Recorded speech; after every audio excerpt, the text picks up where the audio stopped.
खुलुमबाय बड'लेण्ड इंखं टेलिभिजन स्टुडिय'आव आं ललिता गयारि दिनै मोनाबिलिनि गाहाय रादाबफ्राव दं।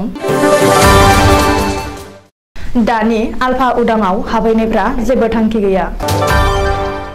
गोविन्द चन्द्र बसुमतारिया पकटपारायाव बारहुंखाजों खहा जानायफोरखौ खौरां लाहैदों।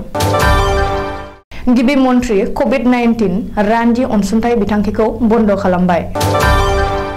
नुमलिगुराव आसामनि सेथि हाग्रानि मैदेरनि गलार बानायदों।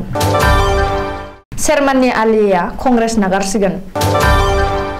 डिमाकुसिनि फरायसा दैदेनगिरि सन्जु सरबाया नारेंनि आबाद खालामनानै गावनि आथिङाव गसंथानायनि मोजां बिदिन्थि दिन्थिदों।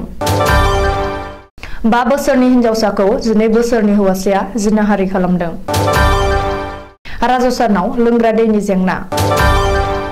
कक्राझाराव एयार इन्डियायाव साख्रि थिसनथायनि आनजाद खुंफुंदों। श्रीरामपुराव पुलिसा गंसे बोलेर' पिकआपआव गारिनिफ्राय 210 किल'ग्राम गांजा बोखांदों। दानिया फैदो आबुं रादाबाव।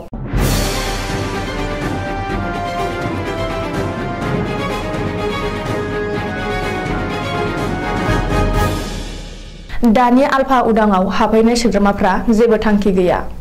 गावनि बियाबनि सिङाव एबा बाक्सा जिल्लानि सापागुरि बियाबनि गुबुन गुबुन ओनसोलाव दावबायनाय समाव मन्त्रि उरखावग्रा ब्रह्मआ बे बाथ्राखौ बुंदों। फरेस्ट बरुवा दैदेननाय आल्फा उदां फारसे लाइमोनफ्रा गोसो बोलांनाय आरो गोदान गोदान लाइमोनफ्रा आल्फा उदाङाव हाबहैबाय थानाय समावनो दानि आल्फा उदाङाव हाबहैनायफोरा जेबो थांखि गैया होननानै बुंदों उरखावग्रा ब्रह्मआ। मन्त्रि ब्रह्मआ बेखौबो बुंबावदों दि लाइमोनफोरनि गेजेराव दिनै उदखारिनि फारसे गोसो बोनाय दं। नाथाय आल्फानि जोनोम सम आरो दानि थांखिया रोखोमसे नङा। सिगां समाव उदां आसाम आरो हारिनि थाखाय आल्फायाव थांदोंमोन। नाथाय दा जायफोर आल्फायाव हाबहैदों बिसोरहा जेबो थांखि गैया। बिसोरखौ सोरबा मिसाइगाद खालामदों।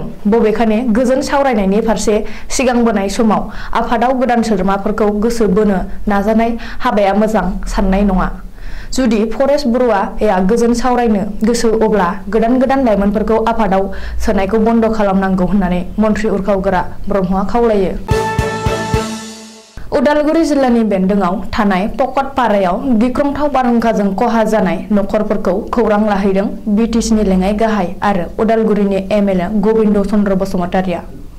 गोविन्द चन्द्र बसुमतारिया दिनै पकटपारायाव दावबायहैना गामिनि आथिखाल थासारिखौ नायदिंहैयो आरो गामिनि थागिरि सुबुंफोरखौ लोगो हमनानै सावरायो। पकटपारायाव दावबायना बारहुंखाजों खहा जाजानायफोरखौ खौरां लाहैनायनि बागै बिटिसिनि लेङाइ गाहाय गोविन्द चन्द्र बसुमतारिया गावनि अफिसियेल फेसबुक पेजआव सावगारि शेयार खालामनानै फोसावदों। मख'नो गोनांदि बिटिआरनि गुबुन गुबुन ओनसोलाव बारहुंखाया खहा खालामलांनाय बादिनो उदालगुरि जिल्लानि पकटपारा गामियावबो न' बां सिफायलांनानै थागिरि सुबुंफोरनि गेदेरथार खहा खालामलांदों। बबेखानि खहा जाजानाय नखरफोरनो सोरखारनि बिथिंनिफ्राय खहा सुफुंनो होनो थाखाय गोविन्द चन्द्र बसुमतारिया खोथा होदों होननानै मिथिनो हादों। आसाम सोरखारा गिबि मन्थ्रिनि कभिड-19 रान्दि अनसुंथाइ बिथांखिखौ बन्द खालामबाय। मंगलबारखालि गिबि मन्थ्रिनि कभिड-19 रान्दि अनसुंथाइ बिथांखिखौ बन्द खालामनो आसाम सोरखारा बिथांखि लादों। मख'नो गोनांदि भारत हादरजों लोगोसे गुबुन हादरावबो कभिडनि गाग्लोबनाय आरो कभिडजों जिउ गोमानायनि हारा बाङाय जानायखौ नोजोर होना आसाम सोरखारा गिबि मन्थ्रिनि कभिड-19 रान्दि अनसुंथाइ बिथांखिखौ बन्द खालामनो थांखि लादों होननानै सोरखारा जारि खालामनाय नटिफिकेशनाव फोसावदों। फोसावथायाव मख'दों दि पर्टेलाव आर'जलाइ होनायखौ थांनाय 25 मार्च खालारनिफ्राय बन्द खालामनाय जादों। रिपर्ट बादिब्ला मंगलबारखालि मोनाबिलिसिम आसामाव 10 एक्टिभ कर'ना बेरामि दं। आथिखालाव कर'ना पजिटिभनि हारा 1% गाहायाव। नेशनेल हेल्थ मिशन आसामआ फोसावनाय बादिब्ला रायजोआव दिनै गोदानै 3 सुबुंनि देहायाव कर'ना पजिटिभ मोननो हादों। बेखौबो मख'नो नांगोन the drugs controller general of India सुंद'यै DGCI आ गनायथि होनायनि उनाव दिनैनिफ्राय 6 निफ्राय 12 बोसोर बैसोनि उन्दैसाफोरनो कभिड भेक्सिन होनाय हाबाफारिखौ आसाम सोरखारा जागायबाय। नुमलिगुराव बानायगासिनो दं आसामनि सेथि हाग्रानि मैदेरनि गलार। मैदेर आरो सुबुंनि गेजेराव गले-गले दाङाबाजि जानायखौ होबथानायनि थांखि गलाघाट जिल्लानि DFO सुमिल कुमार बरताकुरा बे गोदान हाबाफारिखौ लादों। रिपर्ट बादिब्ला फालोनिफ्राय गावना आरो एकथा जाना सुबुं थानाय ओनसोलाव हाबना उदखार खालामफैनाय हाग्रानि मैदेरखौ हमनानै बै गलाराव जोबना दोनगोन आरो हाग्रा बिफाना बिनि थिउरिया आखुखौ सोलायनो नाजागोन। मख'नो गोनांदि बे हाबाफारिखौ आसामाव गिबि खेबनि थाखाय लानाय जादों। नोजोर होनो गोनांदि नुमलीगढ़ आरो गलाघाट जिल्लायाव हाग्रानि मैदेर आरो सुबुंनि गेजेराव दाङाबाजिनि जाफ्लेबाय थायो। सानसेनि गेजेरावनो गुबुन-गुबुन ओनसोलाव बेबायदि खौरांखौ मोननो हायो। बबेखानि गलाघाटनि DFO नि बे गोदान हाबाफारिनि सायाव ओनसोलनि रायजो राजाफ्रा गोजोननाय फोरमायदों आरो बेनि गेजेरजों हाग्रानि मैदेर आरो सुबुंनि गेजेराव दावहाया बाङाइ जागोन आरो हाग्रानि मैदेरनिफ्राय एसेब्लाबो रैखाथि मोननो हागोन होननानै सरासनस्रा थागिरिफ्रा आसा खालामदों। बागबरनि कंग्रेस MLA शेरमान आली आहमेदा कंग्रेस नागारसिगोन। खनसे कंग्रेस नागारोब्ला आरो कंग्रेसआव गिदिंबोफिनना MLA शेरमान आली आहमेदा गोनां जायोब्ला राजखान्थिनिफ्रायनो गोजानाव थागोन एबा आजिरा लागोन होननानै शेरमान आलीया दिनै खौरांगिरिनि सिगाङाव फोसावदों। बबेखानि थाबैनो गावनि बियाबनि रायजो राजाफोरजों सावरायनानै कंग्रेस नागारनाय आरो राजखान्थिनिफ्राय बिदाय लानायनि सायाव थांखि लागोन होननानैबो शेरमान आलीया खौरांगिरिनि सिगाङाव फोरमायदों। मख'नो गोनांदि बिधान सभानि हेंथा दोलोनि दैदेनगिरि देबव्रत शइकियानि दैदेननायाव आसाम प्रदेश कंग्रेस कमिटिनि दिनै बिधान सभानि बुंथिगिरि बिश्वजित दैमारिखौ लोगो हमनानै बागबर MLA शेरमान आली आहमेदनि MLA मासिखौ केन्सेल खालामनो थाखाय दाबि खालामो। कंग्रेस बिथिंनिफ्राय बिधान सभानि बुंथिगिरिनि सेराव बेबादि दाबि दैखांनायनि उनाव खुद्रिनाय शेरमान आली आहमेदा कंग्रेस नागारनो सिगांदों।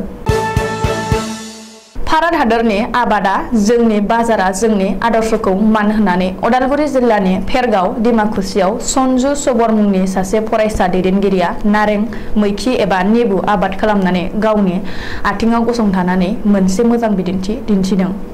गासै 3 बिगा हायाव नारें आबादखौ गायनानै 4 सुबुंखौ मुखुब खालामनानै बेकार जेंनाखौ बोस्रांनायनिबो मोनसे बिदिन्थि दिन्थिदों। मख'जायोदि जा समाव आसाम आयेन आफादावबो नारें खार्जिनि बेसेनखौ बांहोनायनिबो राहा खालामबाय बे समाव सन्जु सबरा खम बेसेनावनो नारेंखौ फानहरनो गोनां जाया खर'आव हमनो गोनां जादों होनना बुंथियो आबादारि सबरा।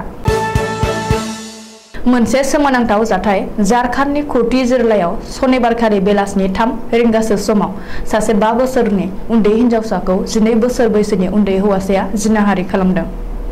सुलुङाव मिथिनाय बायदिब्ला 5 बोसोर बैसोनि उन्दै हिनजावसाया गलायाव जाग्रा मुवाखौ रावनिबो हेफाजाब लायालाबानो गाव हारसिङैनो लायनो थांदोंमोन। नाथाय बे समावनो उन्दै हौवासाया दखानाव रावबो मावफारिया गैयिनि सुलु लानानै जर जबस्तियै हमख्रबनानै जिनाहारि खालामो। दायो 5 बोसोरनि उन्दै हिनजावसाखौ जिनाहारि खालामनाय हौवासाखौ पुलिसआ जुभिनाइल हमाव दैथायहरबाय। गोबां बिदुं दुंनायनि जाउनाव राजस्थानाव लोंग्रा दैनि आंखाल नुजाथिदों। मख'जाथावदि राजस्थाननि धौलपुर जिल्लायाव 40 सेल्सियास जोबोर गोब्राबै बिदुं दुंनायनि जाउनाव सुबुंफ्रा लोंग्रा दैनि जेंनायाव भुगिनांदों।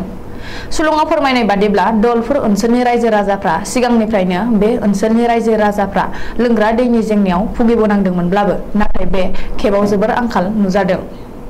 रायजोनि नखर नखर दमखल आरो दैखरनि दैया रानलांजोबबाय आरो गुबुन फारसे रानलाङै दैखरनि दैयाबो लोंनो हायै गोबाब जालांबाय होननानै खौरांगिरिनि सिगाङाव बुंथिदों।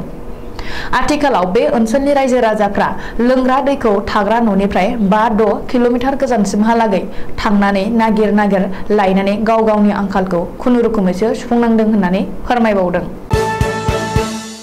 बिटिआरनि गोदोसोनाय ओनसोलफोराव लेखा गोरों बेकार जाना थानाय लाइमोनफोरनो बिटिआरनि मावफुं सोद्रोमा प्रमद बर'आ नेटवार्किंनि जोहै एयार इन्डिया कम्पानिनि जोहै साख्रि थिसनथायनि थाखाय एयार इन्डिया आनजाद खुंफुंदों।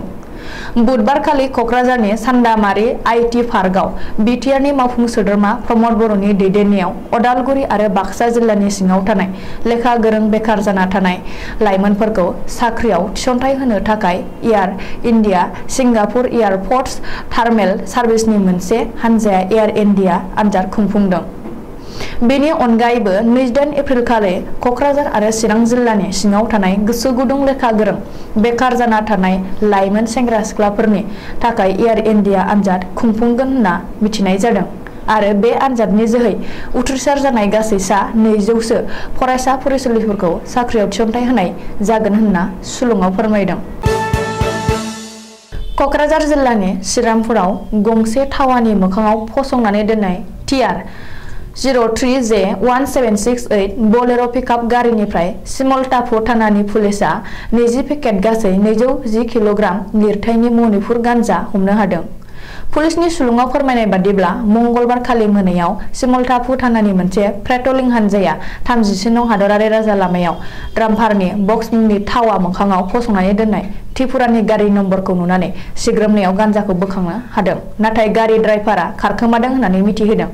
हमनानै मोननाय गान्जानि बेसेना गासै 10 लाखनिबो बांसिन जागोन होननानै पुलिसा फोरमायदों। दिनै मोनाबिलिनि रादाबा एसेनोसै, गोजोन्थों।